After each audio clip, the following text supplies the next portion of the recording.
Woo! What up, ladies and gentlemen? Welcome back. Here we go. What would you do if a state came after you? The whole entire state? Yep. The whole entire... Thank you for listening. Shut up and sit down. The Business Bros Podcast was created for you. Learn from the business professionals who come to share their stories. Find out what's working in business and social media, what's hot and what's not, straight from the mouths of successful entrepreneurs out there doing the real work. And now, welcome to another episode of Business Bros! See, we're getting right back to it, man. We're figuring it out. You know what? The whole internet lag thing is always weird, but in person, that sounds way better. I promise. For sure. It's You know what? unison at that point. Everybody else hearing it is going to... they're going to get it. It's going to be fine. You know, we're all dealing with this COVID situation, and, you know, It'll it's work. all right. It'll work. It's not so bad. It's not so bad. James, hit the Anywho, intro. hitting the intro. All right, ladies and gentlemen, our guest today has been a leader in the real estate industry where he built a multi-million-dollar business as a real estate agent, eventually becoming the nation's #1 real estate agent. During his career, he's spoken to and coached thousands of students and organizations nationwide. Nowadays, companies and CEOs hire this awesome guest for one of the following reasons: to turn around struggling businesses, to take an already successful business to the next level, to plan or execute an exit strategy, increase profitability and or sales, and to identify and overcome challenges in their current business model. If this sounds like you definitely want to tune in and listen today. Joining us from the ClubWealth coaching and consulting program, please welcome to the show, Michael Hellickson.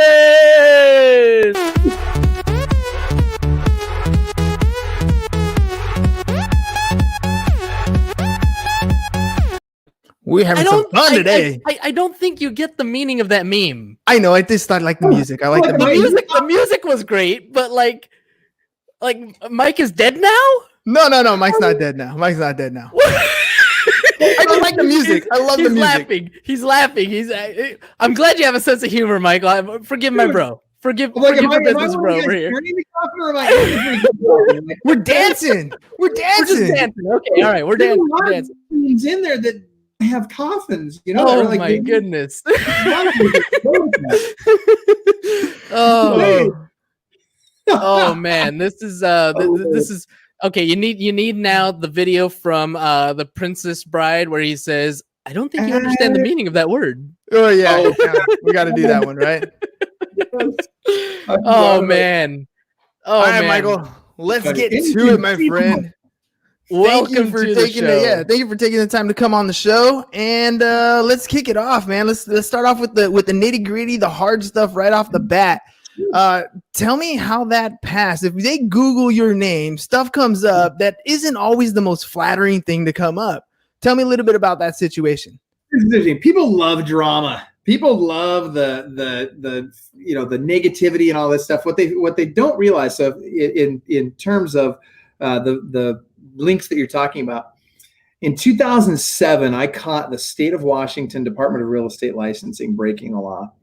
And I kind of have a thing against bullies. I'm not a big fan of bullies. And so I did something about it. I took them to court and I beat them. I actually got a court order that said they had to quit breaking the law. And let me tell you, that was like poking a sleeping dragon. They did not like that at all. And so that kicked off the battle between me and them.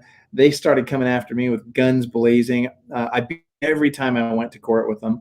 And yet it cost me, by the time I spent about $356,000 fighting them, they kind of wore me down, I'll be honest with you. And eventually I decided it's time to sell my business.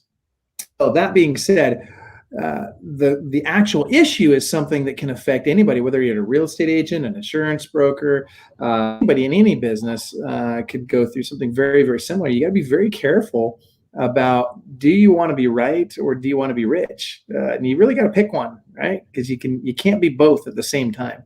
And for me at the time, I chose being right over being rich, and it cost me $4.5 million. I'll tell you how it cost me the $4.5 million. right? And that was in then dollars. That was like at the click of a button. So what happened was, I was doing a lot of business with banks all over the country. I was handling, an enormous amount of bank-owned properties as well as residential properties, retail properties. And I happened to be down in Texas visiting some of my bank clients when the state was knocking on my door. Hey, we want to do an audit. We just want to see all your files.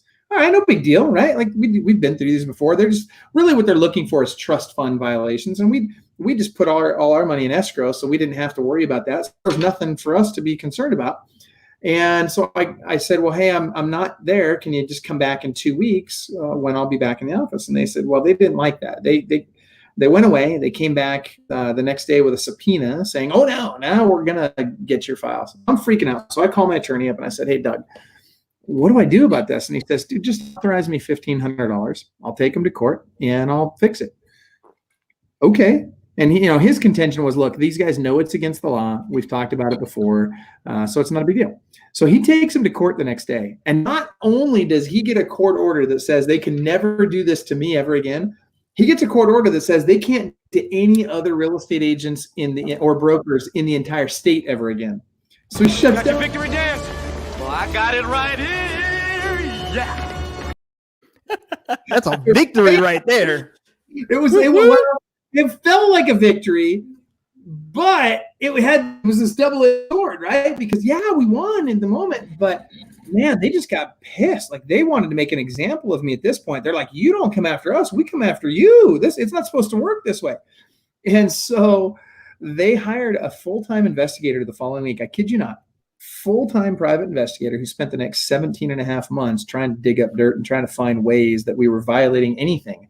So they contacted every buyer, seller, agent on the other end of the transaction, everybody that we'd ever done business with that they could find. And they would write complaints out on state letterhead and send it to these people and ask them to sign it. And we're talking thousands of people that they reached out to in 17 and a half months. Well, at the end of it all, they got 23 complaints back. 19 of them were from one of our competitors. So this broker had all of his agents sign this. He said, if you don't sign this, I'm going to make you leave. I'm going to fire you and you're going to have to leave the office. One of the agents in that office was so upset by that she actually left the office and came to work for our team. And that's how we found out about it. And then the other 4 complaints were short sale sellers, right? So they're all sellers that had a house that was going into foreclosure. We did what's called a short sale for them, saved them from foreclosure. And they had the same complaint. It was that we didn't get their deficiency waived. And for any real estate agent watching, that in a short sale, the agent doesn't have any control over whether or not the bank seeks deficiency. That's up to the bank. So literally, after all this time and all this effort, they had nothing, man. They had not a single legitimate complaint. And they even sent us a message at that point. They sent us a letter saying, yep, looks like we don't have any legitimate complaints. Looks like you're doing what you're supposed to do. So we're going to drop it. Well, that sounded like a victory. And then fast forward to 2010. In 2010, we find out they're violating that court order that says they're not supposed to do these audits anymore because it's a violation of your right against the illegal search and seizure. So my attorney says, now you got to take them to court to enforce that court order. Because if you don't, you're complicit and the court order goes away. You want answers? I think I'm entitled. You want answers? I want the truth. You can't handle the truth. Really Going after him. Gotta have it, right? You gotta be able to do both and have some fun. I mean, but that's what the court is all about, right? You're over here trying to really legitimate, make your name clear. Like, I did not do anything wrong. I'm not violating. I'm not hurting anybody. The people who did complain are usually have been competitors or people that are in a short sale situation. They're going to complain about everything because it sucked. Their situation sucked. So what did you end up doing next? Well, so when we found out they were violating the court order, we took them back to court. And I got to tell you, this was the biggest mistake of my real estate career, was taking them back to court, because we knew they were breaking the law and we had to stop them from breaking the law. So we filed the motion to take them to court, or whatever they call it. We filed the lawsuit, and that week, no warning, no, hey, we think you're doing this, and this wrong, nothing. That week, 5 o'clock on Friday night, they hit send on an email suspending my real estate license and telling the Multiple Listing Association to cancel our 750 listings. And man, let me tell you, it was crazy. It took me 30 days. So I had $4.5 million in pending commissions that day. 44 people on the team, all of it gone overnight. Took me 30 days to get the state in front of a judge. And when we did, the judge flipped out. I mean, this guy went after him. He said, you guys have violated his rights and all these. Go ahead. What happens to the transactions that are in escrow when if the state holds your license or what happens to all those transactions? They just go like pending? Do you have to move them? What happens there? I wasn't legally allowed to even contact at that point because, again, at that point, I was not a licensed agent, right? So I wasn't even allowed to contact our clients to let them know what was going on. Because if I did, I'd be practicing real estate without a license. Dude, let me tell you, it was a mess. And so long story short, the judge said, hey, look, you guys got to give this guy his license back. And he forced him not only to give us our licenses back, but he said they had violated our civil rights in 3 different ways. And he says you can't go after him ever again. He says you gotta lay off on these things that you've been trying to go after him for. Well, long story short, how much money do you think we got in compensation from the state? What do you think we got now?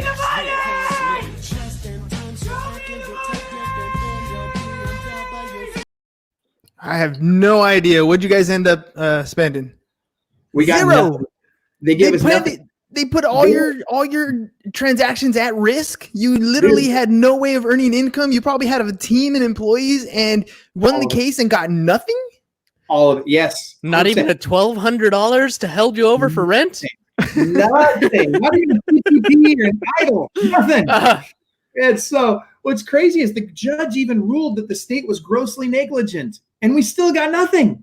And so here's the reason is because they have express and implied immunity. So essentially, they are untouchable, and so then now they really had to make a case. Now they really had to show the world that we come after you, you don't come after us. And so now they turned it up and they started coming after us for all kinds of bogus stuff. And we kept beating them every time we went to court. We beat them, but it didn't matter. I looked at my wife one day and I said, "Man, we spent $356,000 fighting these guys. We beat them every time we went to court."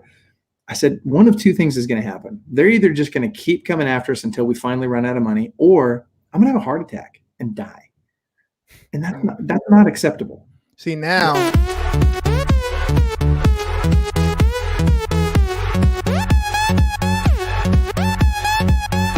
Which is what we don't want. Which is what we don't want, right? That's all those people. That's the Department of Licensing people carrying the coffin there. That's exactly it. Yeah, there you go. Anyway, so long story short, it just wasn't an acceptable option. So with her permission, I sold the company, and we retired essentially for about 3.5 years. And it was the wonderful 3.5 years. But I'm not a retirement kind of guy. So what happened next? Right. So you sell the company, obviously, based on the way you've described it, you had a system in place. So in other words, you've built a company that was sellable, because there's a lot of real estate agents that build a self-employed, referral based business. And when they try to get out, they realize there's no value to sell. So you sold your practice. Cool. You have some money. You kind of take some time off. Yeah. What happens? So I came out of there with we'll just call it. Let's just say I walked away with, after taxes and everything, walked away with, good numbers in the 7 figures. So really, and the ability to retire if I really wanted to. But man, I got to tell you, retirement sucks. I mean, don't get me wrong. It was fun spending time with the family and stuff, but it's no fun. Like, I don't golf. And even if I did, who can golf that much, right? What are you going to do when you retire? Right? So anyway, I flipped some businesses, and that was kind of fun, right? Bought a couple of companies and turned around, sold them, and built them up, sold them, made some money there, and it was fun, but it wasn't fulfilling. It wasn't really why God put me on this planet. And so then I started getting calls from some of my old coaching clients from back when I was selling real estate. I was coaching some of the top agents in the country. One of them was Mike Bjorkman. Another was Jesse Zagorski. And these 2 guys, amongst a couple others, called me up and said, "Hey, what are you doing, man? Get it together. You need to get back into coaching, because we need you to come coach our teams and quit feeling freaking sorry for yourself and get back on the horse and get in here and help us grow our stuff." I don't know. I mean, I wasn't sure I wanted back into the real estate industry after what I've just been through. And so I talked to my wife about it at length for over a couple of weeks, and we prayed a lot about it. And finally we came to the conclusion that, man, you know what? I love coaching. I really love helping other people grow their business. And I felt like that was why God put me on this planet. And so we did. We started ClubWealth back up. That was 2014. And it took us about 2.5 years to go from brand new again to number one in the team and brokerage space. So now we're at 71 coaches. We've got thousands of people that are in our coaching system now. And haven't looked back since. I love what I do. So that's it. That's quite a journey. Like, it's almost like it was fortuitous. You had to have a success rate in the real estate space to become a good coach. You had to go through trials and tribulations in order to have the scars to say, look, this is what I stepped in. This is what you can avoid. This is how I overcame it. And now you have this coaching program where it's not just theory, it's practice, right? And so there's a lot of agents right now. We're in the midst of a major shift again, something like in the 2008 timeframe, something where maybe we have some cities coming out of COVID right now and maybe starting to open up.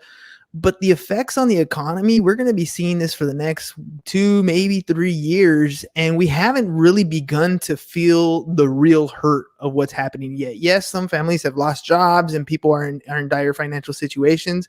But to be 100% blunt and honest, most people don't have a savings for more than a month. So any hiccup would have hurt. This is just one of the ones that hurt at the same time. Yeah. So what I'm trying to really push on agents right now is, this is the time to retool, to start sharpening that saw, to start getting yourself ready for a changing market.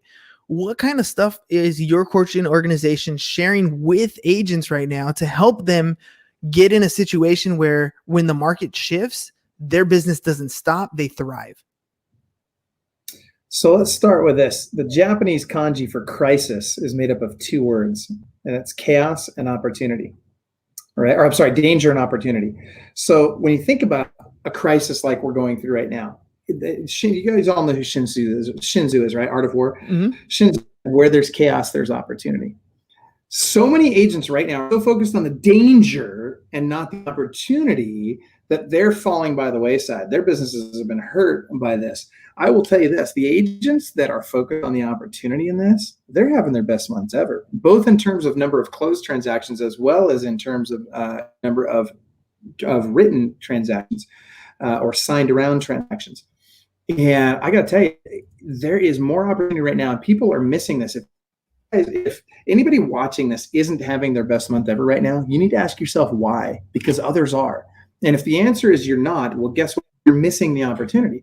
You've got to find that opportunity right now because it's all around you while everybody else is. And look, don't get me wrong. We're very sympathetic and empathetic to the fact that there are people that have been hurt by this, both financially and physically, health-wise. There's people dying. We get that. I totally understand that. And I don't want to sound insensitive. At the same time, I think it's up to the American people, and really it's up to the humanity, right? All of us right now have to dig in and decide, look, I'm going to be productive. We need everyone on this planet to get freaking productive right now. Find a way to get productive. And as you do that, you will automatically start finding the opportunities. While everybody else is in the corner, curled up in the fetal position, boo-hooing, oh my gosh, the sky is falling and it's all falling apart and I don't know how I'm going to succeed. I have to find a real job or whatever. Let me tell you, that's not the answer. The answer is there's tons of ways you can be showing houses right now. There's tons of ways that you can be selling houses right now. There's tons of ways to list them, to help people buy them. If you're in the insurance business, there's tons of ways to take policies in place right now. Listen, there is so much that can be done right now, regardless of what industry you're in, to be successful, regardless of how shut down or on lockdown your market is. There's tons of ways to be successful. Don't let any of that noise keep you from the success that's yours to get. And when you potential for aggressive expansion. So which of you fine gentlemen would like to join our team? best freaking clip ever. You got to send me that. I love that clip. That is awesome. I'm serious. You got to send me that clip. I'm going to be personally offended if you don't send me that clip. That is super cool. Oh man, Joker's one of my favorite ones. He's an agent of chaos. So raise up that drawing back there behind you. Oh yeah, the that guy. Heck yes. Oh my gosh, that's awesome. Not only that, you pulled out Heath Ledger, man. Heath was the best Joker ever. He was hands down, right? Yep. Well, I can't say that. They're different Jokers, but Jack Nicholson, Heath Ledger, they're two of a kind there. But Jack was the funniest, but dude, I think that Heath really pulled it off. Oh yeah, but that being said, he talking in that clip, he's talking about rapid expansion. Let me tell you something. So in 2000 numbers, I want you guys to get your heads around these statistics right here. Grab a pen. If you guys don't have a pen, write this down.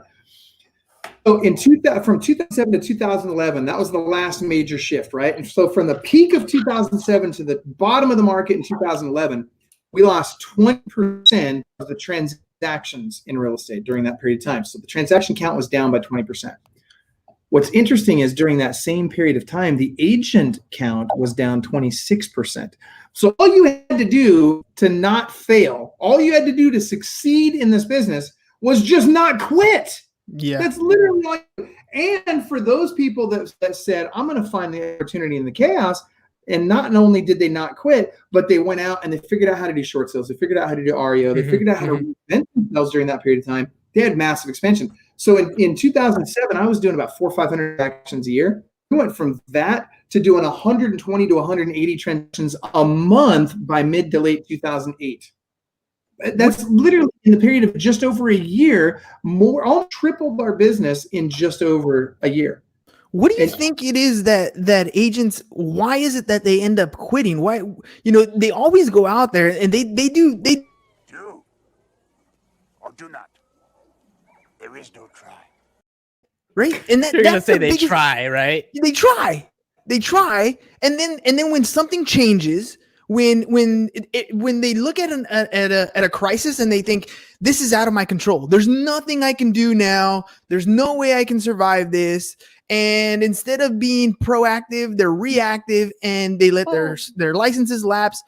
But when the economy shifts again, because it will, it's going to go down. Well, it's fight or flight. We're going to have an adjustment, and then it comes up, and then they all flood the gates. It's kind of like, we don't sell houses in Christmas. Right? Like there's no business to be done during the holidays. Like there's always an excuse why not. Yeah. What about the other side? Well, I think it's fight or flight, right? I think a lot of the people that we bring on, Mike included, there's people that are going to shut down and like there's some kind of a crisis and they don't know what to do and they go back to something that was more comfortable. Whereas the rest of us, the people that listen to our show, the people that are listening right now, Mike, who's here with us today, Michael, sorry, do you go by Mike or Michael? But that's all right. All right. Well, anyway, I go by money. I'm just kidding. But we fight, right? We're not the type that's going to just lay down and say, oh, yep, didn't work. That's it. It's over. Failure is not the end of the world for us. We figure out a way to get up and keep moving. It's not about how you fall, Bruce. It's how many times you get back up, right? Absolutely. So what do we do? What do they do? The first question that you asked was why? Why are these agents struggling? Why are they failing? And it comes down to one word, and that's fear.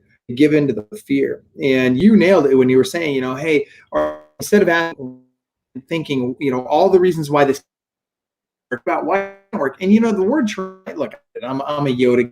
I love the quote. Do or do not, young Luke. There is no try.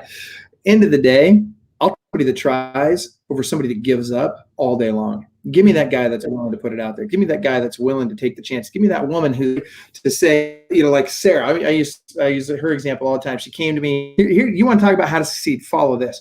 This woman comes to me several years ago.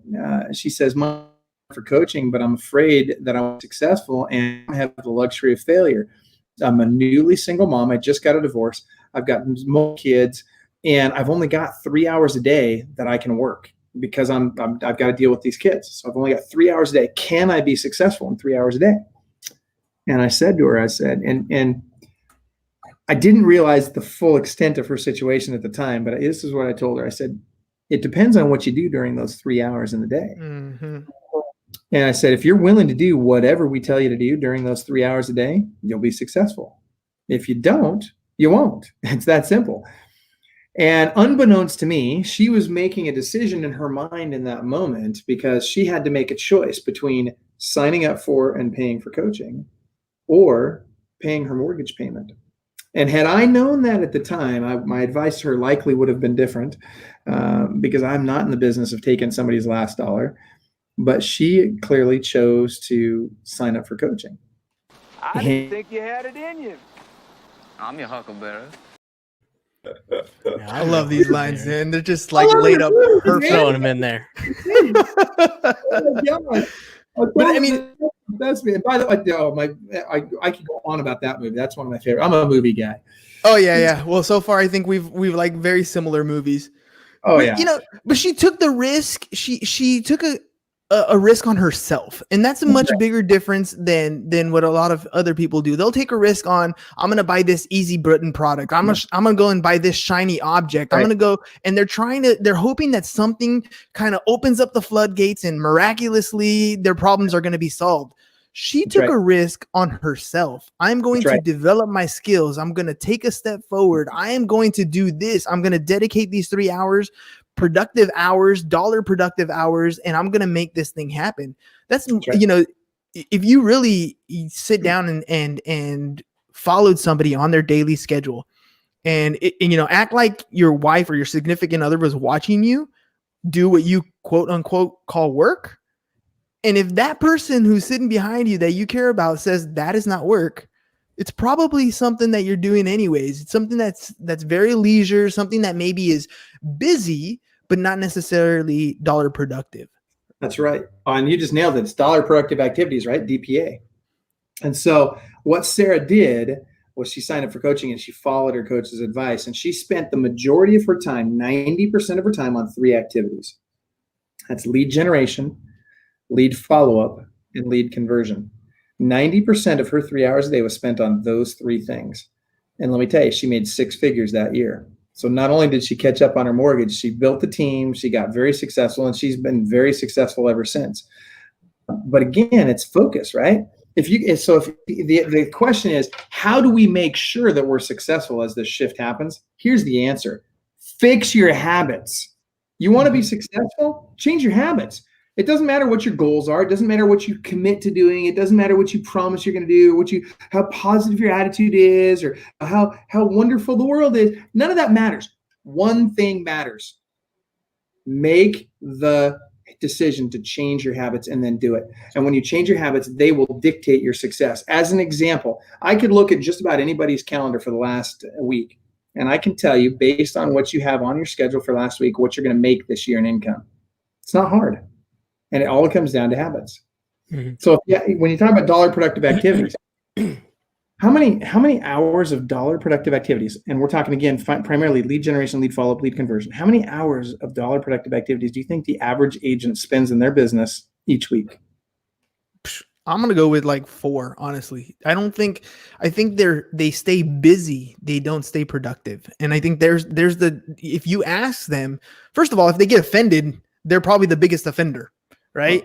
But honestly, we do things that are not dollar productive. We do things like we work on our website, or we work on our logo, or we work on our brand, or we do all these other things rather than that thing that you keep putting off that you don't want to do in your business is probably that thing that's going to be the most productive thing for you. The thing that's going to bring you the revenue. It's, picking up the phone, it's knocking on doors, or nowadays sending video DMs, right? It's a matter of making that connection. And I'm going to throw one at you. I don't think that most agents have a lead generation problem. I think most agents have a lead follow-up problem. 100% true. You're 100% correct. And as evidence of that, you think about back in the day, and I'm talking pre-Zillow, pre-Realtor.com, agents had a lead generation problem, right? Mm-hmm. And so Realtor.com and Zillow are born, and they figure out, agents suck at lead generation, so let's do it for them, and we'll sell them back to them, and then we'll make a bunch of money. And they did. And then they figured out, after doing that and making all this money, they started to realize, hey, the only thing real estate agents suck at worse than lead generation is lead follow-up. So why don't we create why don't we create OpCity and Zillow Concierge, and we'll just do that for them too, and we'll charge them a bunch of money for that. And guess what? Agents were uber eager to pay for it because agents don't want to pick up the phone. They don't want to call people. They don't want to follow up with people. They want to just write a check and get a bigger check back. And so, go to Vegas. Right? Yeah, you got better odds there. Well, I would say so. Well, and so that's the problem and people wonder, well, why is it harder and harder and harder for some agents to make money? And why is there this downward pressure on the commission? Because agents, as a rule, and I'm not saying every agent, but as a group, we as agents have gotten lazier and lazier and lazier about the things that we need to do that make us the most money. We're giving away the money-making activities, and we're taking on the easy stuff that we could pay an administrative assistant $15 an hour to do. Right? Totally. Do you believe me? Are you sure? What? What ain't no country I ever heard of? They speak English and what? I love these clips, man. I'm telling you, I'm just You're gonna having be throwing, too much fun with those. I'm gonna be throwing these things all over the show these days, dude. It's so much fun. Oh my God. But I mean, that's the biggest issue with the whole real estate game right now is we don't do that lead follow up, and oftentimes you don't even have to do the 700 calls. It's your simple circle of influence, the people that you talk to the most, the people that, Seth Godin calls them the sneezers, the idea virus people, the ones that are going to do the speaking for you, the ones that, that lady at church that knows everything about everybody, whatever it is. You don't have to be the one contacting everybody to have a productive life. You talk about putting up huge numbers and you talk about closing hundreds and thousands of transactions. But let's be perfectly honest. I live in San Diego, California, and a commission on one house is going to be about 10 grand. If you close one property a month, you're going to live a pretty good lifestyle. One a month. And don't get me wrong, we have lots of clients that do exactly that. We have lots of clients that are in that 0 to 20 transactions a year range that just want to be there and just want to do one house a month. And even in San Diego, we got lots of clients down there that they even have a house every other month. They're fine with it. I got to tell you though, that's not my wheelhouse, man. And that's not I'm just not wired that way. We've got coaches that specialize in that. That's not me. Our average clients in ClubWealth, and I don't care if you're in Southern California or in Podunk, Topeka, Kansas, or wherever.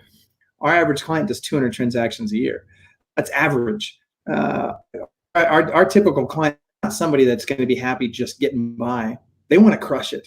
They want to go out and light the sky on fire. They want to grow. They want to build a team. They want to develop a business. And see, that's the difference between doing a transaction a month and really lighting the skies on fire. It's, am I an entrepreneur or am I building a business? And I'll tell you, those entrepreneurs that are doing a transaction a month, it's great. You're right. They can make a great living and it's fine.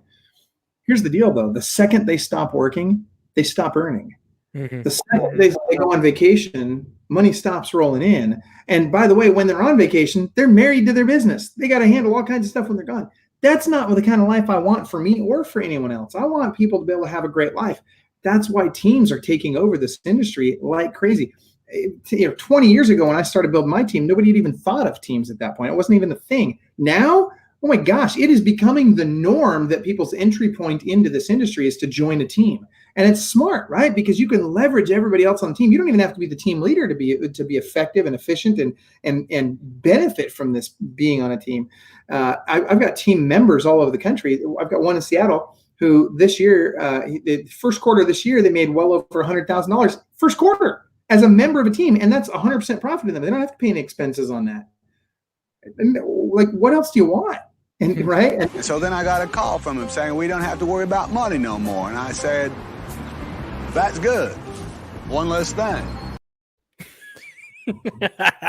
That's the whole point, right? If you're getting a business, that's the point, right? If you're going to have a W-2 job, if you're going to have a self-employed business, then you're not after that agenda. That's what an entrepreneur does. That's what a real business owner does. That's what a real investor does, is you're going after that. If you want to get to the point where your money works for you and you no longer have to work for your money, it's waiting to get that call. Basically simple, right? Well, Robert Kiyosaki says, I think it says it very well, where he talks about the difference between a business owner and an entrepreneur is that an entrepreneur, as with an employee, trades time for dollars. A business owner and a true investor, they trade ideas for dollars. Which would you rather be? Yeah, 100%. Idea merchant all day long. Right? Ideas and systems. Ideas and systems, right? I trade systems all day long. Michael, it's been a pleasure having you on the show. I had a lot of fun getting to know you and listening to, everything from all the trials, all the tribulations, and all the success. And again, helping agents out. Like, I don't know how many times we're going to have to drill it into their head. It's time for you to make a change. You have time, by the way. You're at home, right? You have more time now than ever before to retool and get ready to go. So no excuses going forward. I love it. You're right. 100%. Thanks for having me on, guys. I really appreciate it. We'll have to do this again sometime.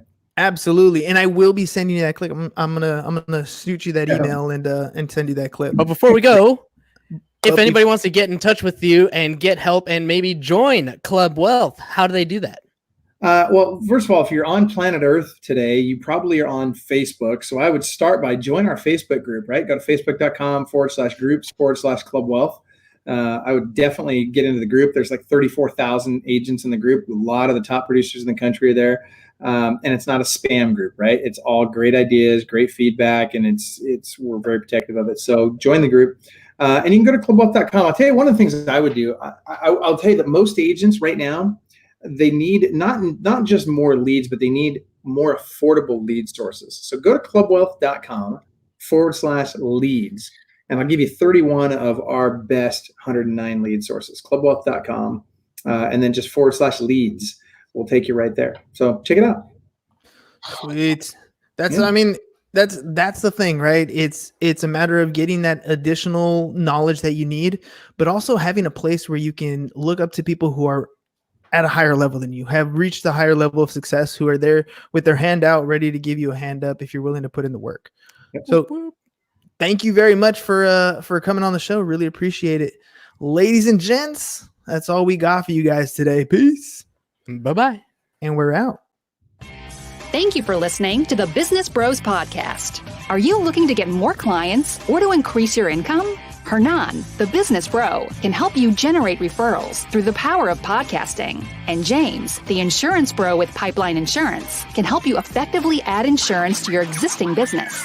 If you are ready to create wealth today and generational wealth for tomorrow, email businessbros@csfirst.com to schedule a free consultation or join the Business Bros Network, www.businessbros.biz.